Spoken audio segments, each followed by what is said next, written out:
The first episode of Raw has officially ushered in a brand new era for WWE, so let's get into a quick recap of the night's matches, highlights, and of course play Fantasy Booker for where we go from here.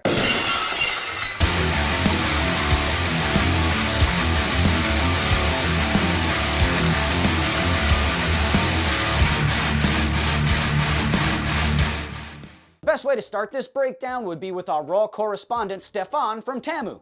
Netflix's hottest new show is Raw, and the first episode had everything. They had championships, lights, Travis Scott smoking a blunt, drones, pyro, monkey piss posing as a 12-pack, stoned Undertaker, baby-faced Rock, racists, a fluffy Latino man wearing a silk shirt, and they even had a man from the 70s who lost his car. They even had a projector screen made out of bed sheets from a Diddy party, all topped off with a choir of 17,000 Iron Sheiks all singing "Fuck Hulk Hogan."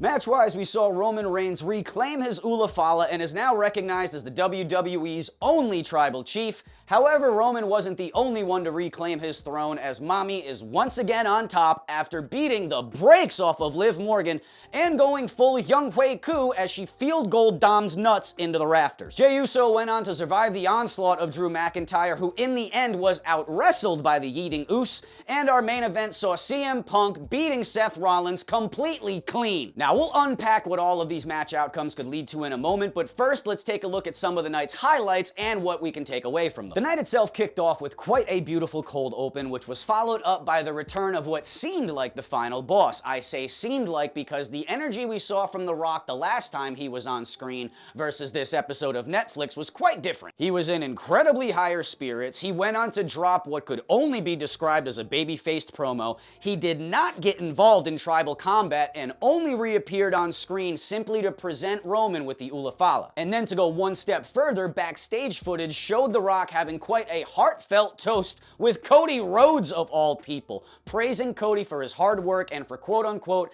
carrying the company over the last year. Now, there are a few things we could take away from this. First and foremost being, this could potentially mean that The Rock is in fact not available for Mania, and they just wanted him to come back and make the fans happy on what was quite a historic night for the company, or this could all be complete bullshit just to lull us into a place of complacency as we make our way to Mania, because there were a couple of telling signs in his time on screen. Michael Cole and The Rock made mention that he is now known as High Chief Seuli, which is 100% true. But to that, the Ulafala is technically only supposed to be worn by the High Chief, not the Tribal Chief. You add in the fact that The Rock was the only one not having his one-up to acknowledge Roman, and yo, all the writing is still very much on the wall for these two to clash. When or where, we don't technically know, but based on last year's Mania booking, we do know that in Mania season, Hunter will mix it up as much as he has to keep us guessing. But before we go any further, I just want to address the rather lame outrage over The Rock having a toast with Cody. I love kayfabe just as much as the next pro wrestling fan, and as much fun as it is nowadays, it is a quite antiquated way of thinking.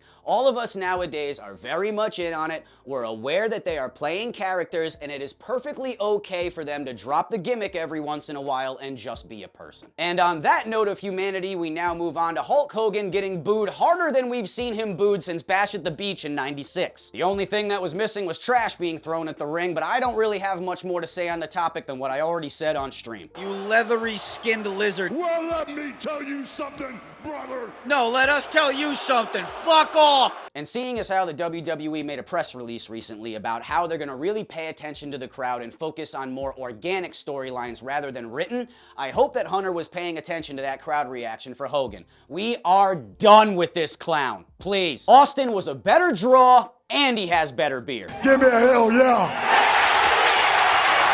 On that note of legends, John Cena is back, and I gotta say, it is so endearing to see how we, the crowd, just embrace John now. I will eat this piece of humble pie. I was 100% on the side of the Cena sucks chant back in the day, but now I absolutely love this guy. I am 100% looking forward to John's retirement tour. However, I'm a little bit confused on it. You see, I thought this tour was only leading up to Mania, but the way John was talking in his promo, it seems like this could be for all of 2025. So at this point, I don't know. I gotta turn it over to you, the viewer. Let me know if there's something I'm missing here. Either way, John has officially entered into the Royal Rumble and begins his pursuit of breaking the all-time championship record. Now, one segment that really caught my attention was showcasing American Made. This is somebody I believe has all the makings for a powerhouse heel faction. Put all the gold on them in 2025. Make the Creed brothers the tag champs.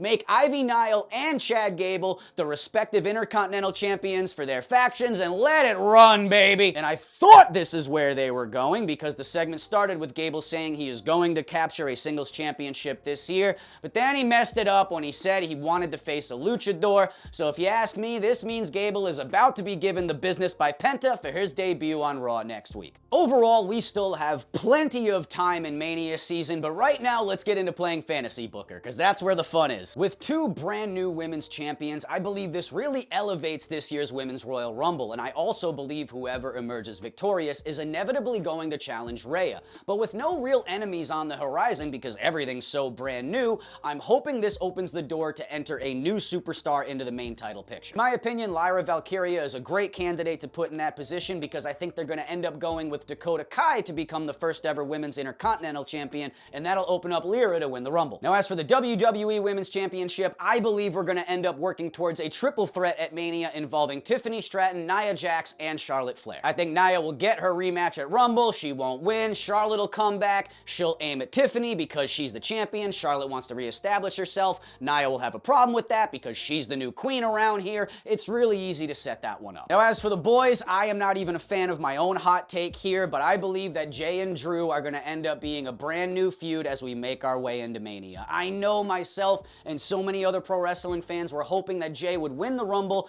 challenge for the World Heavyweight Championship, but with the way that Jay and Drew played out, I do not think this is on the table anymore. Drew was so cocky in that match, only to end up losing to Jay in the end. There is no way Drew's ego is going to allow this to slide. We've seen the way that Drew has acted over the last year. Anytime he takes an L, he doesn't take it very well. I think it's going to go one step further when we get to the Rumble. Drew's ego is going to take another hit when Jay eliminates him from the Rumble, and that's where Drew snaps. Hell, we might even go really old school with letting the Rumble create a feud as we go into Mania. Drew might get back in the ring just to ensure that Jay gets eliminated, and there's our grudge. Now, the Punk and Rollins feud is where things get really interesting, because Punk's clean victory over Seth could set up a couple different scenarios. One, this could set up the feud to continue, in which either Rollins or Punk will inevitably have to heel turn as we make our way towards a grander stage match at Mania, like a cage match or a Hell in the Cell, for example. Or two, this could mean that Punk is now finally done with past problems, he's done with past enemies,